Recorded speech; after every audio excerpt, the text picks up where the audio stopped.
After all the heroics in France, it's all gone wrong since then. Just 5 wins out of the last 19, losing 2-0, of course, against West Ham at the weekend. Don, how much blame should Solskjaer get for United's start to the season? Well, it's a good question. I think the way Ole started, everyone got on board. They played very good football. I think of late, I think you can clearly see that team is not good enough. When you analyse the team that was on paper for Man United against West Ham, which you would never said it over the years, West Ham had far too many players that were good and not so for Man United. So what Ole's got to pick with, the team isn't actually very good. He's got a good crop of youngsters. I don't think they've got enough quality to lead Man U going forward. But he's been certainly left in the lurch from a higher level. I think at boardroom level, when you look at what he's been left with, and yes, it would have been Ole's decision to sell Alexis Sanchez and Lukaku. That was a big decision in my opinion, selling Lukaku without a replacement. Martial wants to play through the middle, and they haven't got the quality anymore. When you look at Marcus Rashford, he said in pre-season, "I'm not a number 9. I want to play off the left-hand side." And this team you're looking at is probably the most average Man United team I've seen for a long time. So you give him a pass, Don? You don't blame Ole at all? I do blame him. He's not getting results. I do, however, feel that the team that he's got to pick with, when you analyse and you look at the team and the squad, it's simply not good enough. It's the worst Man United team and squad I've seen for many a year. Yeah, no, I can't disagree with that. It's quite an abomination of a Manchester United team by their standards. They are not good enough to... I mean, if they get in the top 6, they've had a good season with that team, right? However, the team are not good enough, and neither's the manager. He wasn't when he got the job full-time, and he isn't now. There was nothing in his credentials that said he should be the manager of Manchester United Football Club with what that club stands for in world football financially. However, Ed Woodward, who decided to give him it, now has some decisions to make.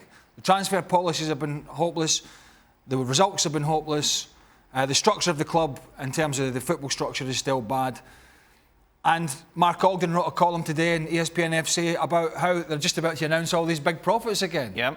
You know, so the whole thing is rotten to the core. What I would say is Solskjaer will be getting, and you know, as I talk about this, he'll be getting a pass from some people in the UK at the moment because it's the mates in the media, former teammates that are all out there who were throwing all sorts of mud at Moreno and Ed Woodward and everybody. They were all getting it. Well, that's just gone now a little bit because it's just Woodward and the board that are getting it now. And it's like, well, Ole just needs transfer windows and he needs this and he needs that. So he'll get a little bit of time because he's getting some soft punditry from some of his ex-teammates.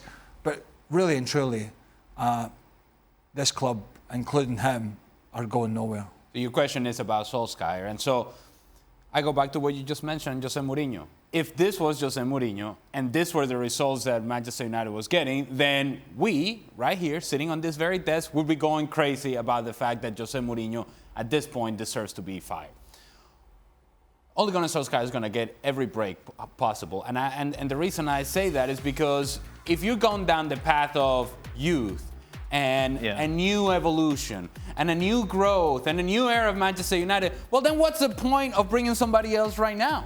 What's the point of moving on from Ole Gunnar Solskjaer if you have made the decision that for you, the plan is long-term? If indeed it is long-term, then you stick with this guy, see what you can get, hopefully a better season than what's expected, and then after that, you see where you are as a club.